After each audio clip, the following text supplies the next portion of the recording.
নমস্কার বন্ধুরা, মালবিকার হেসেলে আপনাদের সকলকে স্বাগত। আজ আমি আপনাদের সামনে তৈরি করে দেখাবো একটি সহজ চিকেনের রেসিপি। চিকেন একবার ম্যারিনেট করে বসিয়ে দিলেই কিন্তু আর কোনো ঝামেলাই থাকবে না, খুব সহজেই এই রান্নাটি হয়ে যায়।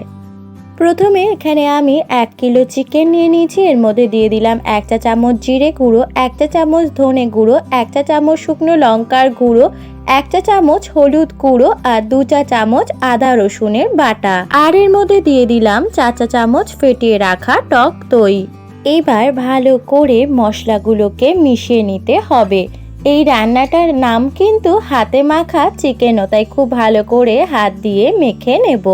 মশলাগুলোকে ভালো করে মেখে নিয়ে এবার এর মধ্যে দিয়ে দিতে হবে 4টে বড় সাইজের পেঁয়াজ কুচি আর একটা বড় টমেটোকে কেটে দিয়ে দিলাম এর মধ্যে।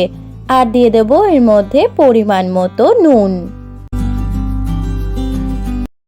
এবার এর মধ্যে দিয়ে দেব কিছুটা পরিমাণ সর্ষের তেল।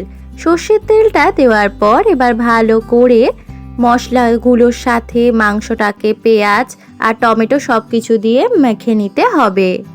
যেহেতু একদম ঝুট ঝামেলা ছাড়া রান্না, তাই আলুটাও কিন্তু এর সঙ্গেই দিয়ে দেব। আলুগুলোর মধ্যে একটু কাটার সময় ছুরি দিয়ে দাগ দিয়ে দেবেন কেটে কেটে, যাতে ভালো মতো সেদ্ধ হয়ে যায়। আলুটাকেও মশলার সাথে মিশিয়ে নেব আর এর ওপরে 4টে কাঁচা লঙ্কা দিয়ে দিলাম। এবার এই মাংসটাকে ম্যারিনেট করে 30 মিনিট মতো রেখে দেব। এবার কড়াই গরম করে নিতে হবে, আর কড়াই গরম হয়ে এলে এর মধ্যে দিয়ে দিলাম অল্প পরিমাণ সর্ষের তেল। আর এবার এর মধ্যে দেব 2টো লবঙ্গ, 4টে এলাচ আর 2টো দারচিনি। ফোড়নটাকে এবার একটু হালকা করে ভেজে নেব। আর এবার এর মধ্যে ম্যারিনেট করা চিকেনগুলো দিয়ে দেব।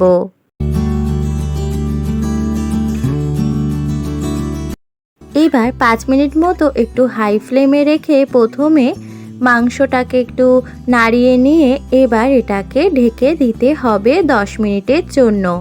এই ঢেকে রান্নার সময় গ্যাসটা লো ফ্লেমে রেখে করতে হবে রান্নাটাকে। 10 মিনিট পরে ঢাকাটা খুলে নিলাম। চিকেনটা কিন্তু প্রায় অনেকটাই সেদ্ধ হয়ে এসেছে। এবার আরও কিছুক্ষণ ঢেকে রেখে আরও 10 মিনিট মতো ঢেকে রেখে রান্নাটা হতে দেব। 10 মিনিট পরে ঢাকাটা আবার খুলে নিলাম। এখানে চিকেন থেকে কিন্তু দেখুন অনেকটাই জল বেরিয়েছে। আমি কিন্তু আলাদা করে রান্নাতে কোনো রকম জল অ্যাড করিনি। আলুগুলো প্রায় মোটামুটি অনেকটাই সেদ্ধ হয়ে এসেছে। আর একটানা কিন্তু ঢাকা দিয়ে রান্নাটা করবেন না, তাহলে অনেক সময় লেগে যাওয়ার সম্ভাবনা থাকে। এবার আরও 10 মিনিটের জন্য ঢাকা দিয়ে রান্নাটা হতে দেব। 10 মিনিট মতো পরে এখানে ঢাকাটা খুলে নিলাম। আর এখানে চিকেন, আলু সব কিছুই কিন্তু খুব ভালো মতো সেদ্ধ হয়ে এসেছে। এখানে আমি দেখিয়ে দিলাম আলুটা দেখুন কত ভালো মতো সেদ্ধ হয়ে এসেছে। এখানে প্রায় আমি 30 মিনিট মতো ঢেকে রান্নাটা হতে দিয়েছিলাম। আর 10 মিনিট অন্তর অন্তর ঢাকাটা খুলে একবার করে চেক করে নিচ্ছিলাম। এবার এর মধ্যে দিয়ে দিতে হবে 1 চা চামচ গরম মশলার গুঁড়ো আর 1 চা চামচ ঘি আর গরম মশলার গুঁড়োটাকে এবার ভালো করে একটু মিশিয়ে নিতে হবে। আর রান্নাটাকে আরও 2 মিনিট মতো হতে দিতে হবে।